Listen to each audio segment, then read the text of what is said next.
주의 음성을 내가 들으니 사랑한단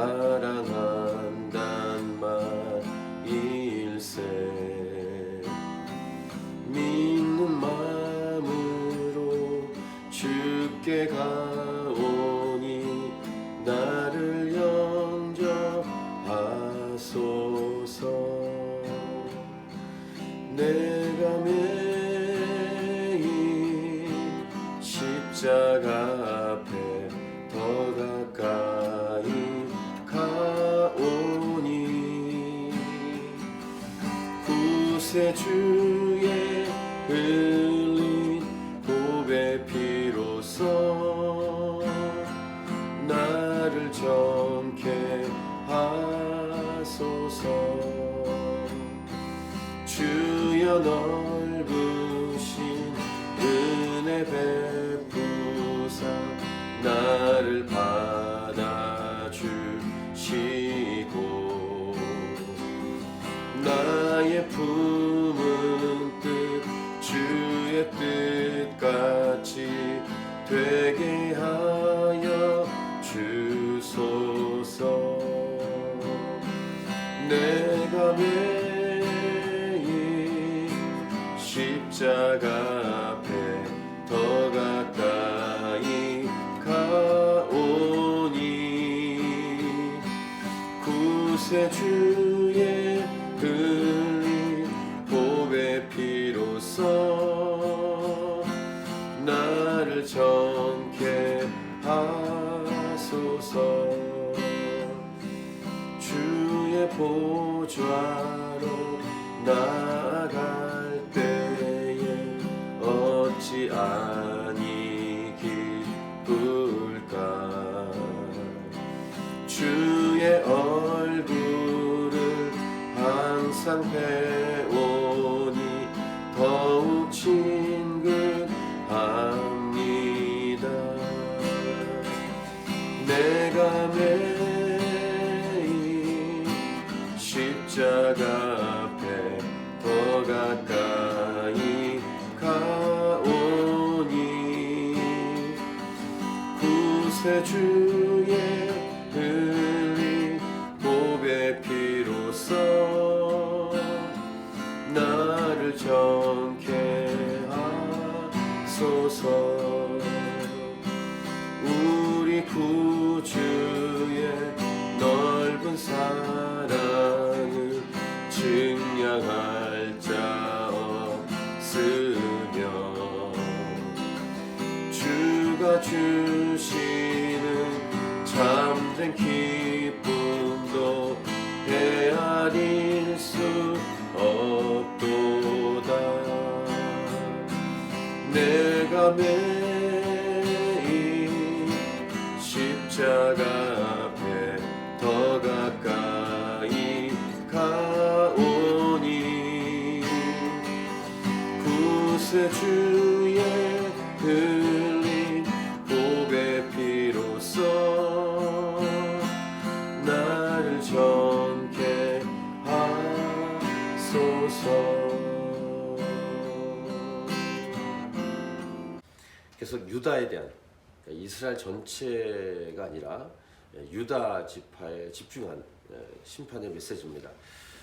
그저께 이틀 전에 묵상한 21장 11, 12절에서도 유다 왕 집에 관한 메시지였고, 어제 묵상한 22장 1절부터 9절 내용도 유다 왕의 집에 관한 예언입니다. 오늘 본문도 유다 왕의 집에 대한 예언입니다. 유다 집안에서도 권력자들, 왕가에 대한 내용인데, 이 왕들에 대한 하나님의 심판에 관한 메시지이기 때문에 수평적으로 옆에 있는 사람들과의 관계라고 한다면 왕이기 때문에 백성들을 함부로 대한 그런 내용을 다루고 있습니다. 사람들에게, 백성들에게 잘하라는 말씀을 주셨는데 안타깝게 하나님 말씀에 불순종하고 백성들을 마구 대하고 착취하였습니다. 약한 자들을 보호하지 못했습니다. 이런 말씀이 오늘도 계속 주어집니다. 10절을 보시면 너희는 죽은 자를 위하여 울지 말며 그를 위하여 애통하지 말고 잡혀간 자를 위하여 슬피 울라. 그는 다시 돌아와 그 고국을 보지 못할 것임이라. 이렇게 말씀하고 있습니다. 예레미야가 죽은 자를 위하여 슬피 울지 말고 잡혀간 자를 위하여 슬피 울라고 말하고 있는데, 여기서 죽은 자는 구체적으로 요시야 왕을 가리킵니다. 하나님 보시기에 좋았던 왕, 종교개혁을 일으키고 나라 전체를 기억시켰던 왕인데 안타깝게 전쟁에 나가서 죽었죠. 이 죽은 자 요시야 왕을 위해서 당연히 슬피 울어야 되겠지만, 죽은 자를 위해서 슬피 울면서 애통하는 것보다 잡혀간 자를 위해서 슬피 울라, 이렇게 말씀하고 있고, 이 잡혀간 자가 다시 돌아와서 고국을 보지 못할 것이다 라고 말하고 있습니다. 요시야 왕, 죽은 요시야 왕을 위해서 슬피 울 일이 맞지만 더 슬퍼해야 될 일이 있다라는 것인데, 그 사람은 누구냐면 이 요시야 왕의 아들인 살롬이라는 왕입니다. 3개월 동안 왕위에 있다가 애굽의 포로로 끌려가서 죽습니다. 이 살롬의 공식적인 이름은 여호아하스입니다. 하나님 보시기에 악한 왕이었습니다. 하나님은 이 악한 왕 여호아하스를 가만 놔두지 않았습니다. 그렇기 때문에 예레미야를 통해서 말씀하시는 것은 죽은 왕 요시야보다 포로로 끌려갈 왕 살룸을 위해서 울라라고 말씀하고 있습니다. 첫 번째로 메시지를 정리한다면 죽은 자보다 더 불쌍히 여겨야 할 대상이 있다는 것입니다. 이 땅을 똑같이 살아가지만 오히려 존재하지 않는, 죽는 것이 훨씬 나은, 그렇게 평가되는 사람이 있다는 것입니다. 그러니까 하나님 보시기에 너는 차라리 태어나지 않았으면 좋겠다 라고 평가되는 불쌍한 인생, 이러한 평가를 받지 않기를 바라고, 이러한 평가를 받지 않은 유일한 길은 예수님을 믿고 그리고 하나님 말씀에 순종하는 길입니다. 이 차라리 태어나지 않았으면 좋겠다라고 평가된 인생 중에 한 명이 예수님이 직접 말씀하셨는데 가룟 유다입니다. 이 마태복음에서 가룟 유다에 대한 예수님의 평가는 차라리 태어나지 않았으면, 이렇게 평가가 된 사람인데, 마치 그런 것처럼 오늘 본문에도 살아있을 때도 하나님께 영광이 되고 죽어서도 하나님께 영광이 되는 인생이 있는데 그 반대도 있다라는 것입니다. 이 여호아하스, 즉 살룸이라고 오늘 본문에 나오는 이 살룸 왕에 대한 하나님의 평가가 이렇습니다. 악한 왕의 최후는 11절 12절 계속 보시면, 여호와께서 유다 왕 요시야의 아들 곧 그의 아버지 요시야를 이어 왕이 되었다가 이곳에서 나간 살룸에 대하여 이와 같이 말씀하시니라. 그가 이곳으로 다시 돌아오지 못하고 잡혀간 곳에서 그가 거기서 죽으리니 이 땅을 다시 보지 못하리라 라고 말씀하고 있죠. 그러니까 이 살룸을 위해서 울라라고 말한 것입니다. 죽은 요시야를 위해서 우는 것보다 잡혀가는 이방 땅에 잡혀가는 살룸을 위해서 울라. 아버지는 죽음까지 영광스러운 죽음을 맞이했지만 살아 있을 때부터 비참한 삶을 살아간 아들, 이렇게 대조가 되고 있습니다. 그리고 이제 그 이하에 나오는 왕은 요시야의 다른 아들인 엘리야김에 관한 메시지입니다. 이 살룸은 3개월 정도 왕이 있다가 애굽에 끌려가서 죽었지만 엘리야김, 즉 엘리야김의 공식적인 이름은 여호야김입니다. 애굽 왕 바로 느고가 이 엘리야김의 이름을 여호야김이라고 불렀습니다.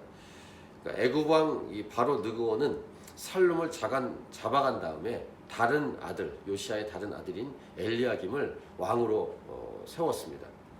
그러니까 사실은 이 유다로서는 비참한 시대를 맞이한 것입니다. 다른 나라, 이방 땅에 있는 왕이 함부로 왕을 바꾸게 되는 그런 일이 벌어졌습니다. 여호야김은 왕이 된 다음에 애굽에 조공을 바쳐야 되는데 이 조공을 바치기 위해서 백성들을 착취했습니다. 13절 이하에 보시면 이렇습니다. 불의로 그 집을 세우며 부정하게 그 다락방을 지으며 자기의 이웃을 고용하고 그의 품삯을 주지 아니한 자에게 화 있을진저. 엘리야김은 애굽에 조공을 바치면서 백성들을 착취했는데 그것만이 아니라 자기 집, 자기 궁을 짓기 위해서 백성들을 착취했다는 것입니다. 사람들 고용한 다음에 품삯을 제대로 주지 않았습니다. 14절 보시면 그가 이르기를 내가 나를 위하여 큰 집과 넓은 다락방을 지으리라 하고 자기를 위하여 창문을 만들고 그것에 백향목으로 입히고 붉은 빛으로 칠하도다. 그러니까 백성들을 착취하면서 자기 집은 화려하게 지은 존재가 여호야김이었습니다. 그리고 자기 집을 지으라고 사람을 시킨 다음에 품삯을 제대로 주지 않았습니다. 이에 대한 하나님의 말씀이 이렇습니다. 15절 네가 백향목을 많이 사용하여 왕이 될 수 있겠느냐? 네 아버지는 요시야죠. 네 아버지가 먹거나 마시지 아니하였으며 정의와 공의를 행하지 아니하였느냐? 그때 그가 형통하였었느니라. 그는 계속 요시야 얘기입니다. 그는 가난한 자와 궁핍한 자를 변호하고 형통하였나니 이것이 나를 알미 아니냐? 여호와의 말씀이니라. 이렇게 요시야에 대한 하나님의 평가는 이런데 그 아들인 엘리야킴, 여호야킴에 대한 평가는 백향목을 많이 사용해서 화려하게 집을 짓면 왕권이 유지된다고 생각했고 왕으로서의 이 모습이 유지된다고 생각했습니다. 그래서 17절 보시면 그러나 네 두 눈과 마음은 탐욕과 무지한 피를 흘림과 압박과 포악을 행하려 할 뿐이니라. 자신의 왕권이 화려한 집으로부터 나온다라고 착각했던 여호야김이었습니다.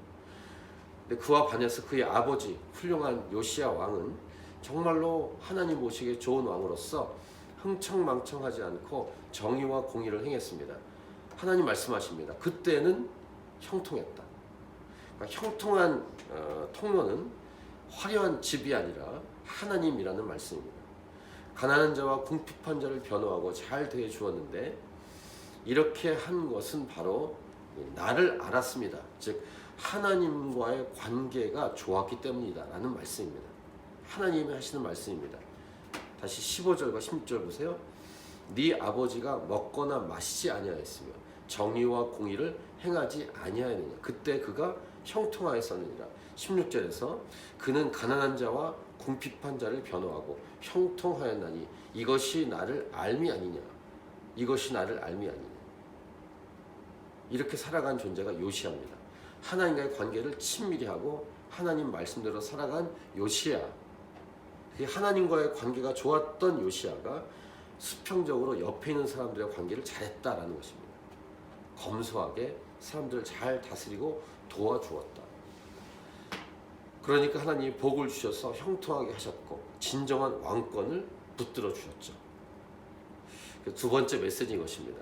형통하게 되고 진정한 권위와 능력을 갖게 되는 것은 겉으로 꾸미는 화려함이 아니라 하나님과 가까이 하고 하나님을 잘 알고 하나님 말씀대로 순종할 때이다 라고 두 번째로 정리할 수 있겠습니다.